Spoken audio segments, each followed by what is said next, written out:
Cette émission vous est proposée avec la participation du fanshop No Watch. Bonjour à tous et bienvenue sur Upload, le podcast qui vous charge votre mobile. Nous sommes en janvier 2013 et c'est l'épisode numéro 148 dans lequel on vous parle de Documents, Battery Status et Call App.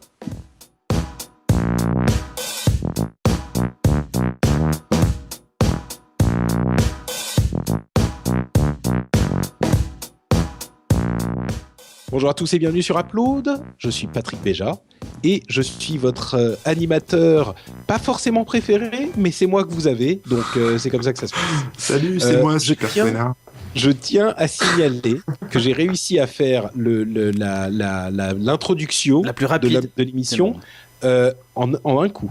Et avec le sommaire, tout ça, je suis très fier de moi. T'as pas entendu que t'avais dit une connerie ? Non. Tu la enregistreras tout à l'heure avec Cédric. D'accord. Ouais. Donc, Corben et Cédric sont avec nous, comme la semaine dernière. Oui. Et j'espère que Jérôme sera remis de ses traumatismes et qu'il pourra nous rejoindre la semaine prochaine. Et on est habillé pareil. Allez voir le spectacle de Bernard Mabie. Tu dis que c'est un traumatisme, ben ça c'est moche. Hein. Mais non, parce qu'on parlait de la dernière fois, de la neige, tout ça. Et effectivement, comme tu le fais remarquer, Corben, c'est pas du tout parce qu'on a enregistré les deux émissions l'une à la suite de l'autre. Non, c'est parce qu'on se lave pas. Ça. Non, c'est pas. Moi, c'est juste parce que j'ai qu'un seul t-shirt de mon Science Squad là avec les mecs de Big Bang Theory. J'ai que celui-là. Je mets que celui-là. T'as bien raison. Tu fais honneur à une série de geeks. Tu sais que j'ai jamais vu Geek. Comment ça s'appelle ? Big Bang Theory. Big Bang Theory. Et tout le monde dit que c'est très bien et j'ai jamais regardé. Bah, moi, j'ai peur que ça soit, hyper caricatural. C'est pas l'objet de ce podcast, mais oui, c'est caricatural, mais en même temps. C'est pas drôle. Oh, si. Non, tu l'as regardé en français ou en anglais ? J'ai regardé 2-3 épisodes en sous-titré français et franchement, je me suis fait chier. J'ai arrêté au bout de 3 épisodes. Ah non, moi j'ai fait plusieurs saisons et franchement, j'aime bien. Mais je vais faire hurler les fans, hein, mais bon, tant pis. Non, attention, t'as le droit de pas aimer. Hein. Voilà. Que ce soit clair. Enfin, non, mais c'est normal. Monsieur est généreux. Non, mais l'humour, c'est pas donné à tout le monde, tu vois. Hein. L'humour de merde, c'est sûr. T'as le droit de pas aimer, je veux dire. Voilà. Bon, si vous voulez en savoir plus sur les séries télé à aimer ou à ne pas aimer, et celles avec humour ou sans humour, vous pouvez écouter par exemple au hasard Season 1. Ou regarder par exemple au hasard Slap, qui sont deux émissions qui sont ça, c'est pareil, comme par hasard sur. Pas accroché, Bah ouais. Ah oui, ça non plus, t'as pas accroché. Non, mais il accroche sur rien, de toute façon, Manu. Je pense que tu vas accrocher sur l'application dont je vais vous parler. Malheureusement, tu ne pourras pas l'utiliser puisque elle est sur iPad. C'est dommage. Mais il a un iPad. Tu as un iPad bien sûr, attends, il est riche, hein, Manu. À force de pas acheter d'applications Android, il a des sous pour s'acheter un iPad. Hein. Pour une fois, il est pas dans les chiottes. Non, je l'ai pas acheté, on me l'a sponsorisé. Ah, voilà. T'as fait comment pour te faire sponsoriser ? J'ai demandé à Jérôme. Vous demandez pas vous à Jérôme de vous payer des trucs, parce que moi Jérôme il me paye tout. C'est lui qui a acheté mon nouvel iMac là, le super plat. Là. Celui où t'as pas de CD où t'as pas de lecteur DVD pour ripper tes DVD. C'est ça. Je lui envoie un mail après l'émission. En attendant, je vais donc vous parler de Documents, ou en français, pour ceux qui comprennent pas bien l'anglais, c'est Documents. C'est de la société Readdle, R-E-A-D-D-L-E. C'est une application pour iPad qui fait, comme son nom l'indique, de la gestion de documents, qui vous permet donc de lire sur votre iPad toutes sortes de documents, que ce soit des documents PDF, des documents texte, des documents Word, ou des morceaux de musique. Je crois qu'il fait même de la vidéo, des images, etc. C'est une application qui, dans le principe, est assez classique, qui fait un petit peu ce que fait une autre application qui est très très populaire qui s'appelle Goodreader. Elle fait pas grand chose de plus que Goodreader. Elle se connecte à iCloud, à Dropbox, etc., tous les réseaux classiques. Et elle vous permet d'organiser vos documents en répertoire, etc. Ce qu'il y a de mieux que dans Goodreader, et je pense qu'elle va carrément remplacer Goodreader pour moi, c'est que l'interface est beaucoup plus clean et beaucoup plus simple. Ah mais Goodreader, c'est une horreur pour ça. Ben, exactement. Mais c'est même une catastrophe d'ergonomie ce logiciel. C'est assez terrible. Goodreader, il est très puissant, mais au niveau de l'ergonomie, c'est vraiment... C'est ce qu'il faut pas faire. Ouais, c'est un petit peu ça, ouais. C'est le contre-exemple. Et donc, Goodreader, c'est le contre-exemple. Documents, c'est l'exemple. Ou le bon exemple. D'accord. Oui, exemple. Et voilà, il n'y a pas énormément de choses à dire. En fait, c'est un test qui va être assez court parce qu'il n'y a vraiment pas grand-chose à dire. L'application fonctionne très bien. Elle vous permet de faire ce que vous pensez que vous devriez faire avec une application comme ça, des Partager répertoires, les documents. machin, etc. Pardon ? Envoyer les documents par mail et tout ça. Enfin. Exactement, envoyer les documents par mail, envoyer les documents à d'autres applications. Elle vous permet même d'uploader des documents vers vos serveurs, genre vers Dropbox, etc. Ça se connecte à SkyDrive, etc., Google Drive, tout ça. Incroyable. Ça vous permet aussi d'annoter les documents PDF. Je crois que ça annote que les documents PDF, mais je ne suis pas 100% certain. Dans tous les cas, c'est une application de consultation de documents qui est très bien foutue. J'ai même pas envie de dire très puissante parce qu'encore une fois, elle ne fait que les choses qu'on s'attendrait à avoir dans une application comme ça, mais elle fonctionne bien. Elle est simple. Elle est.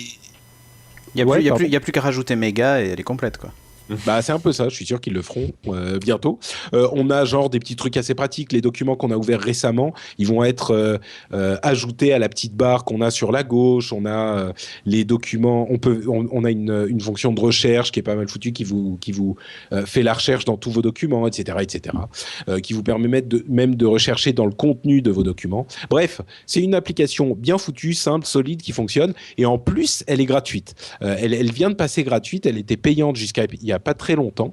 Je sais plus combien elle coûtait, mais là, elle est gratuite, donc il n'y a pas de raison de s'en priver. C'est sur iPad uniquement, il n'y a pas de version upload, donc ça, upload, de version iPhone. Donc c'est un tout petit peu dommage, mais dans tous les cas, l'application fonctionne pas mal et moi, je la recommande. Ça s'appelle donc Documents. Si vous voulez trouver la bonne, c'est la société Readdle, R-E-A-D-D-L-E. C'est un espèce finalement d'explorateur de fichiers, mais contenu dans le cloud, quoi. Explorateur de fichiers contenu dans le cloud et vous téléchargez aussi les documents tu peux les avoir en local. sur l'iPad évidemment en vous connectant à vos différents clouds. Donc voilà, bon, ça vous permet pas d'éditer les documents qui sont dans le cloud. Vous devez les downloader, les annoter si vous le voulez, puis les re-uploader. Ça c'est possible si vous voulez faire des transferts de l'un à l'autre, etc. Mais voilà, donc Documents de Readdle sur iPad. Ok. Cédric. Eh bien, moi, je vais vous parler d'une application. Alors, en fait, c'est plutôt une fonction qui me manquait après avoir quitté Android. Dans les dernières versions d'Android, il y a un truc que j'adore, c'est que dans les paramètres, vous pouvez voir les niveaux de batterie, en fait, toutes ces petites fonctions. C'est-à-dire que vous avez un espèce de graphe qui vous indique, en fonction du moment de la journée, ce que vous avez consommé comme batterie. Il vous log un peu tout ça, il vous explique les applications qui ont le plus consommé et compagnie. Et ça, c'est un truc que je trouve très pratique, surtout quand on connaît l'autonomie de nos smartphones modernes. Et donc, j'ai cherché ça pendant un petit moment, et avec l'arrivée de Windows Phone 8, alors a priori, ça ne fonctionne pas sous Windows Phone 7, parce qu'il y a certaines informations auxquelles n'ont pas accès le logiciel, et surtout, en fait, là, le logiciel est capable de fonctionner en tâche de fond, ce qui apparemment n'était pas le cas avec Windows Phone 7. Donc, ce logiciel s'appelle Battery Status, il coûte 0€. Donc ça fait plaisir à Corben. Vous avez même une petite tuile dynamique qui vous afficher le pourcentage de batterie restant, avec une petite icône de batterie qui se vide, enfin un truc voilà, classique. Et quand vous cliquez dessus, vous allez vous retrouver face à une interface assez sympa. Donc vous avez une batterie d'abord sur la première page qui vous indique combien de temps de charge, enfin combien de pourcentage de charge il vous reste. Donc là dans mon cas 64%. Et il me dit donc qu'il reste encore 1 jour et 3 heures si je continue avec la même utilisation. Et il me dit que j'ai débranché mon téléphone de la charge depuis 16h05. Voilà. Il n'y a pas ça d'office dans l'OS ? Non, enfin alors oui ça y est, mais c'est planqué tout au fond d'un menu. D'accord. Donc voilà, un peu dommage. Là maintenant tu as une appli où toutes les infos sont regroupées. Un truc qui est top, c'est qu'en plus, il va générer un graphe automatiquement.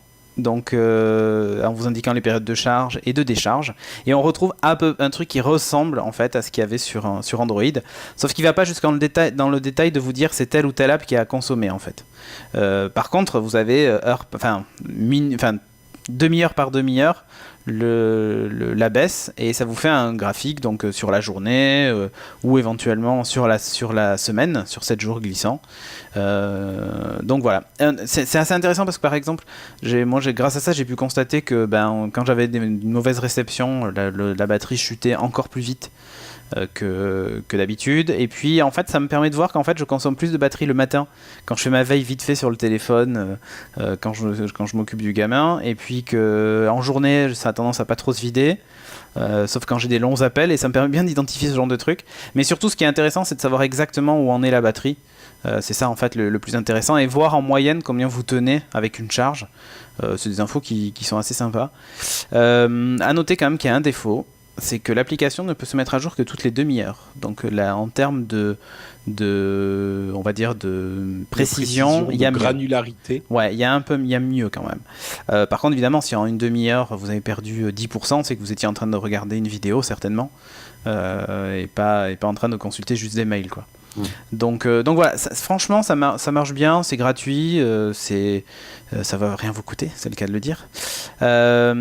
Il y a des trucs assez sympas aussi. Vous avez le temps de charge moyen quand vous mettez votre téléphone. Enfin, après, il utilise toutes ces stats pour vous sortir en fait des statistiques sur votre batterie. Combien de cycles de charge vous avez fait, en moyenne, combien est-ce qu'il vous a tenu entre chaque charge et tout ça.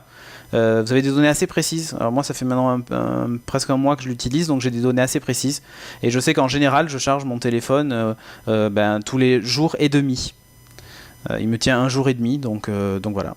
C'est pas mal. Ouais, ce qui est correct, mais j'ai connu mieux avec le HTC 8X par exemple, il tient beaucoup mieux, je trouve, que le Nokia. Tous les jours, moi. Moi, je charge tous les jours aussi. Et encore là, il me tient ce temps-là parce que tu vois, je suis en 3G, je tire dessus comme un malade. J'ai le Bluetooth tout le temps activé, le NFC et tout, quoi. Ah ouais. Donc voilà, non mais c'est hyper intéressant, je trouve, d'avoir ce genre de stats parce que ça permet de savoir ce que consomme réellement son téléphone. Donc je trouve parce qu'on se rend pas cool. forcément compte sur les trajets ou même quand on joue à des jeux, ça peut partir vite. Exactement. Surtout si vous êtes chez Free Mobile et que ça switch non-stop sur du roaming entre Orange et Free, ça peut pomper vite la batterie. Non mais je dis pas ça. Non mais c'est vrai. Moi j'étais avant chez Free Mobile avant de quitter pour un autre opérateur que je citerai peut-être, BNU. Et donc moi aussi, je suis chez BNU aussi. Histoire. Mais attends, j'ai dit BNU. Et d'ailleurs, Cédric recommande à tout le monde de prendre BNU, donc je suis aussi chez BNU. Il manque plus que Patrick, je crois. Non, mais en fait, non, je recommande. Moi, je vais peut-être passer chez Pritel. Voilà, mais ça dépend, ça dépend des endroits où tu es. Je sais que chez moi, SFR passe très mal. Donc, du coup, j'ai pas intérêt à prendre un téléphone SFR, quel qu'il soit, ni un MVNO comme Pritel. Donc, du coup, là, c'est vrai que moi, j'ai pris BNU parce que ça passe à fond chez moi. Dual carrière, machin, la totale, enfin bref. Non, c'est pas un débat sur les opérateurs. Mais depuis que je suis passé, effectivement, je consomme beaucoup moins de batterie. D'accord. Donc voilà. Et Corben a la tête coupée parce qu'il arrête pas de pencher sa tête. Voilà. Pour ceux qui nous voient en vidéo, évidemment. Bisous. Donc, ça s'appelle Battery Status, batterie en anglais, et c'est sur Windows Phone 8. Exact. C'est gratuit. 0 €. Ouais. Corben, donc tu nous parles de quelque chose dont tu vas nous parler. Oui, d'une application qui s'appelle Call App. T'es sûr que c'est pas FX Guru, t'as pas... Ah, je sais pas. Non, je plaisante. Tu m'embrouilles. Non, j'en suis sûr, c'est Call-App et c'est vraiment une application super géniale. Parce que moi, sur mon téléphone, je reçois tout le temps des tas de coups de fil de gens que je ne connais pas. Et j'ai désactivé mon répondeur d'ailleurs pour que ces gens arrêtent de spammer ma boîte vocale.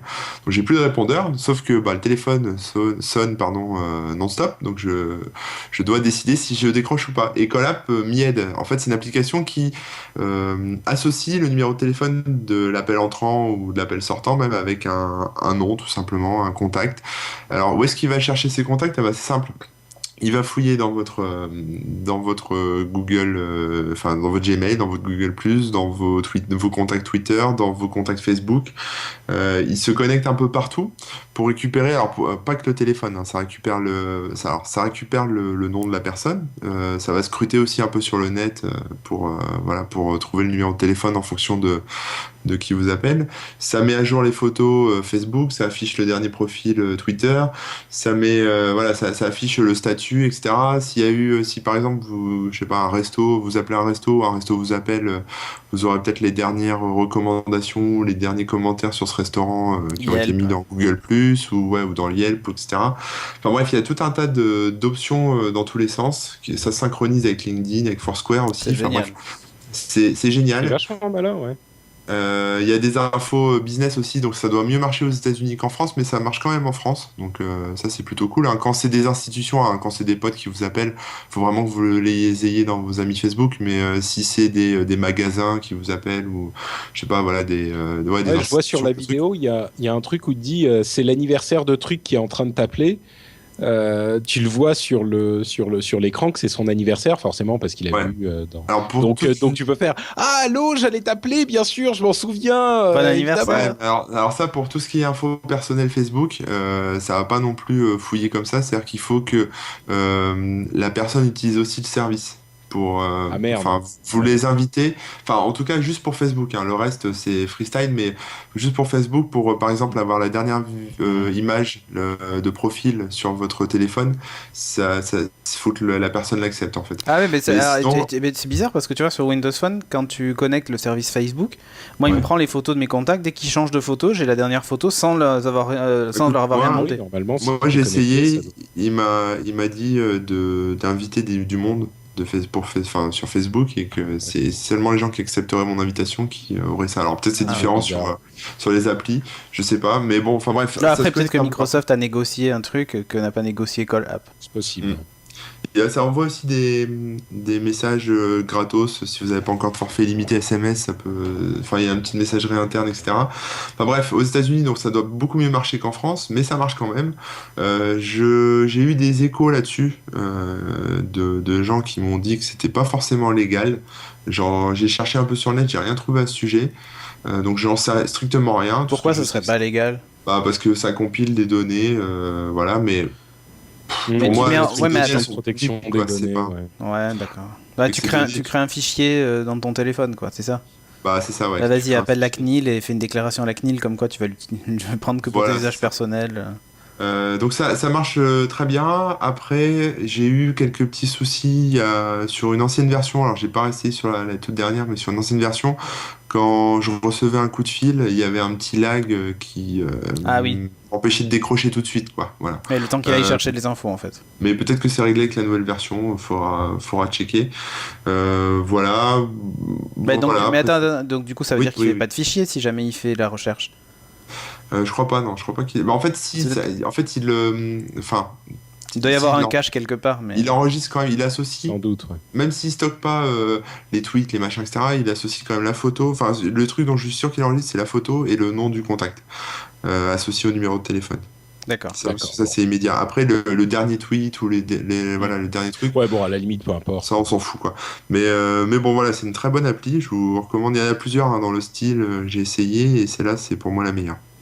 Ouais, d'accord, donc ça s'appelle Call App, CALLAPP, et c'est gratuit sur Android.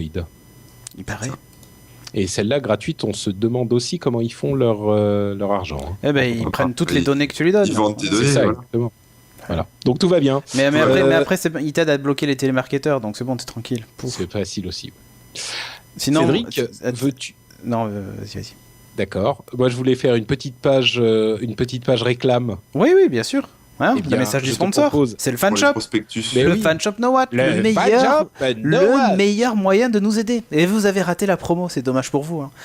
Mais cette fois-ci, vous n'allez pas laisser passer la prochaine, qui n'arrive pas tout de suite, mais ça fait rien. En attendant, si vous voulez nous soutenir chez NoWatch, le meilleur moyen, c'est tout simplement de passer par le fanshop NoWatch, une boutique qui est 100% gérée par NoWatch, avec les petites mains de podcasteurs qui mettent dans les enveloppes tous les petits goodies que vous commandez. Qu'est-ce que vous allez retrouver dans le fanshop ? Il y a des t-shirts, vous allez retrouver aussi une collection de stickers faite en partenariat avec Slug Fiction. Moi, c'est mes préférés, je dois le dire. Je suis assez fan du Marty McFly, ça on s'en serait douté. Utilisez en fait tous ces petits stickers pour décorer vos iPads, téléphones et autres. Vous allez aussi retrouver des écussons, des badges. Enfin voilà, si vous êtes fan de No Watch, montrez votre fan attitude grâce au fan shop. Et attitude que certains lettrés contractent d'ailleurs en fanitude. Voilà, montrez votre fanitude comme le fait Corben en ce moment, en fonçant sur la boutique No Watch, enfin sur le fan shop No Watch et en commandant vos goodies. Merci Cédric et merci à vous si vous choisissez de nous soutenir de cette manière. C'est sur nowatch.net, bien sûr, on ne le précise pas, mais c'est évident. Il y a le lien, machin, tout ça.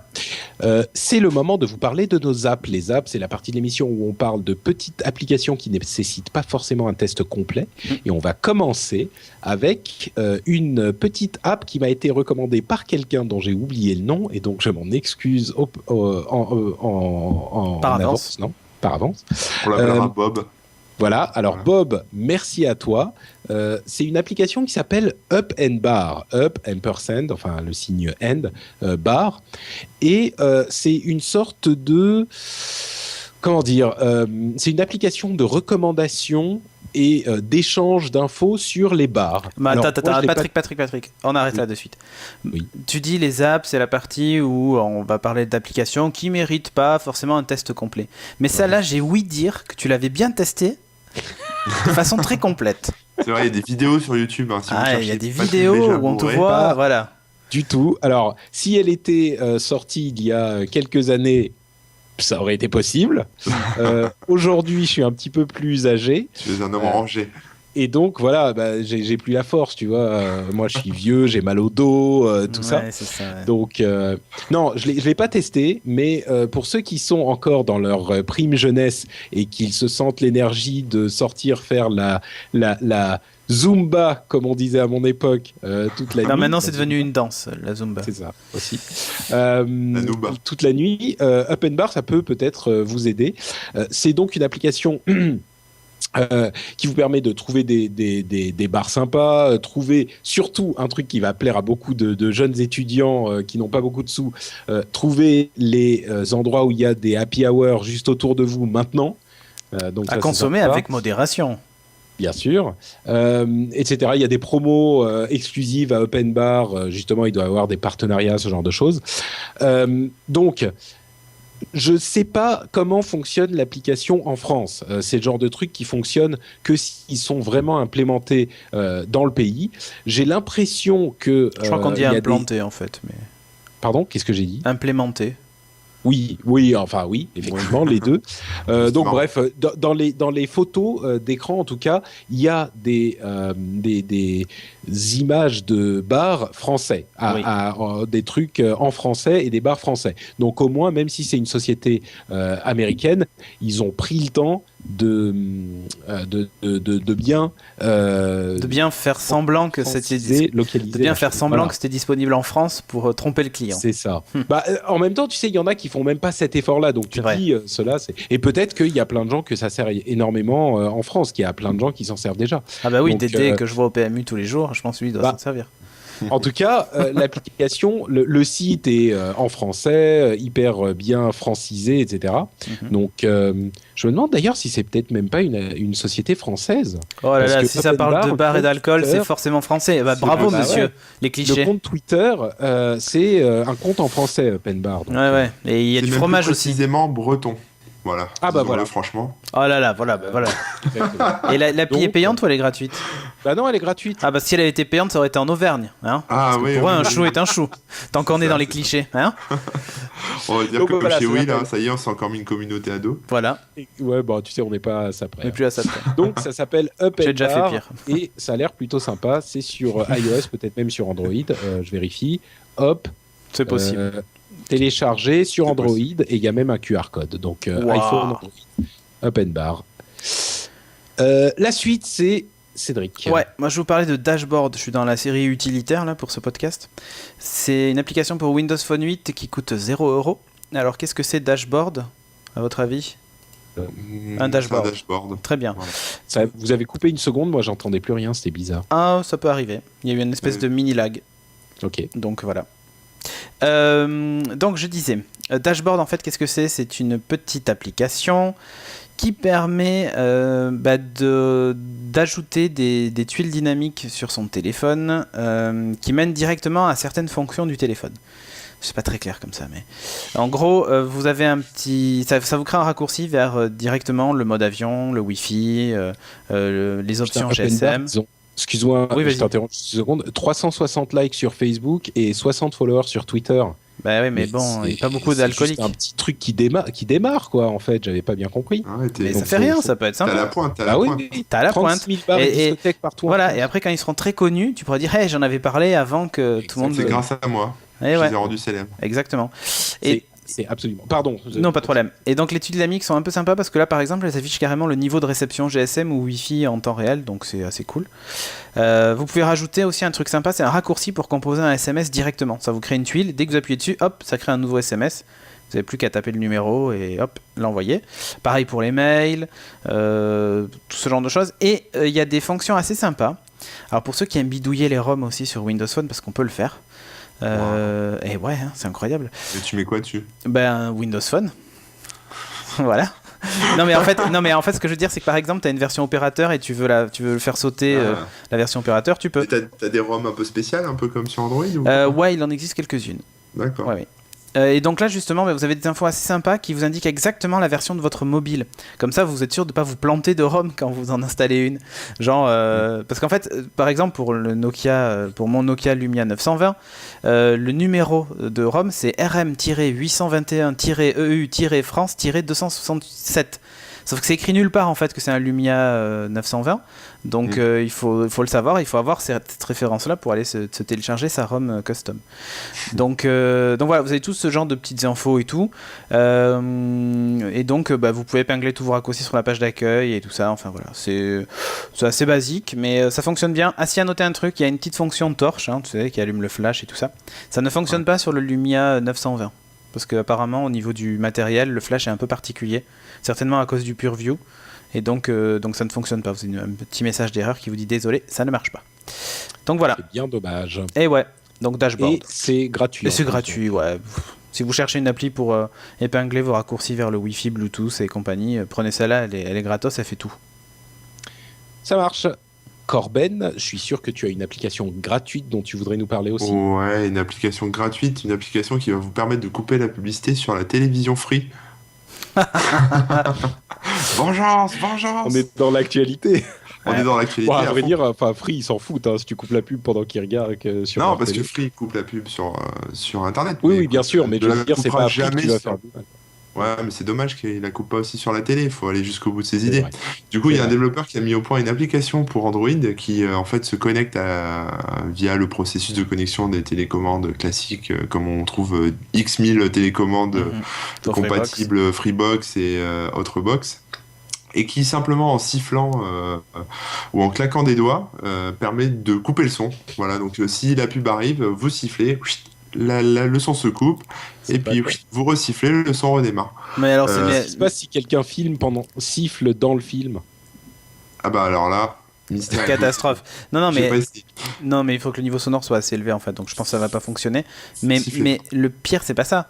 C'est que une fois que le son est coupé, comment tu sais que le film a repris s'il y a plus de son et que tu regardes pas la télé parce que Ah bah, oui. bah, ça sert à rien d'avoir regardé la pub sans le son, sinon tu la regardes quand même. Donc Tu la regardes, mais sache qu'il y aura un système, enfin dans la roadmap en tout cas du logiciel, ils ont prévu d'intégrer un espèce de système communautaire ah, où en Ah, gros, c'est pas con, ça. après chaque mute envoyée en début et en fin de pub, il sera en fait communiqué aux autres avec un mode auto-mute. ouais, genre ça va faire tit.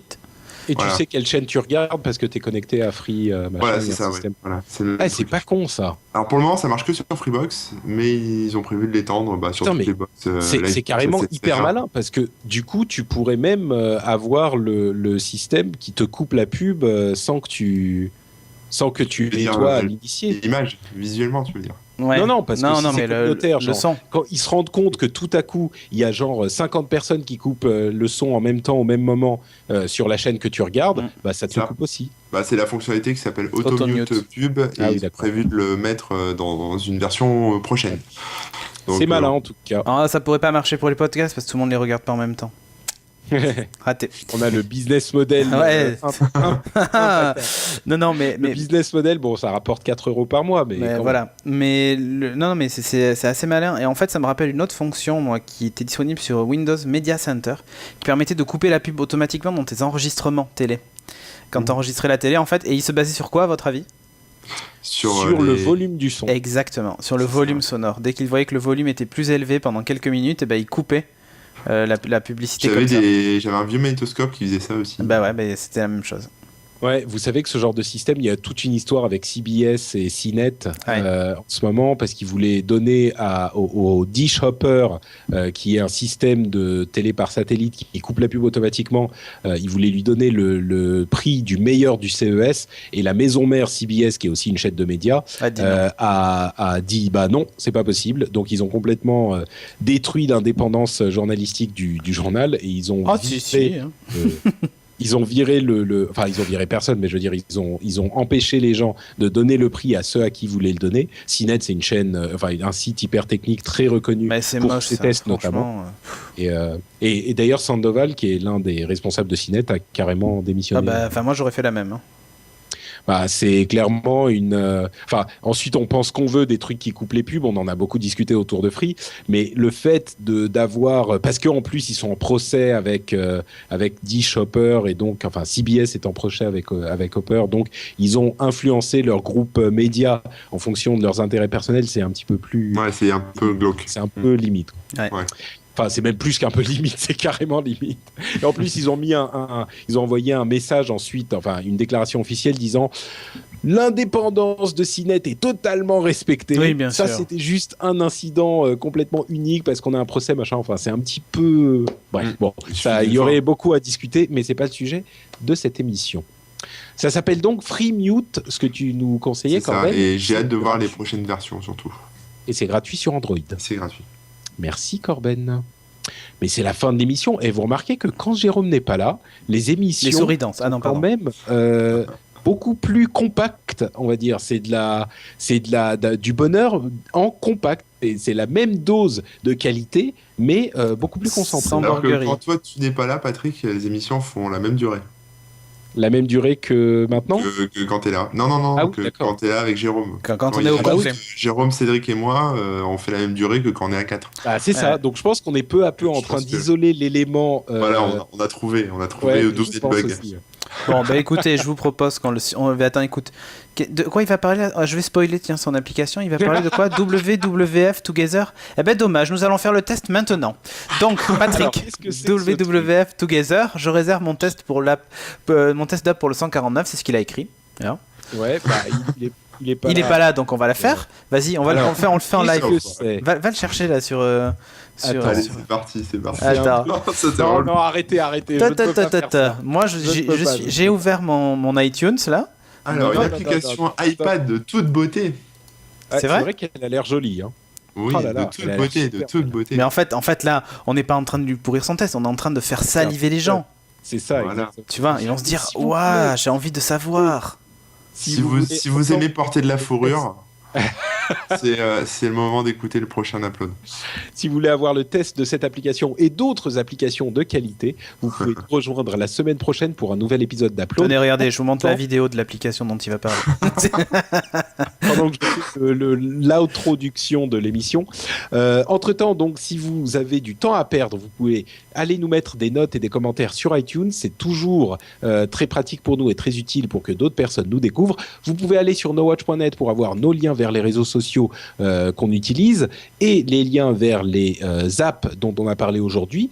Vous pouvez aussi laisser des commentaires sur l'émission si ça vous chante. Et enfin, vous pouvez découvrir d'autres émissions de grande qualité sur nowatch.net. Donc, il n'y a pas de raison de s'en priver. C'est tout pour cette émission d'Upload. On vous fait donc de grosses bises et on vous donne rendez-vous dans une semaine. Ciao à tous. Ciao.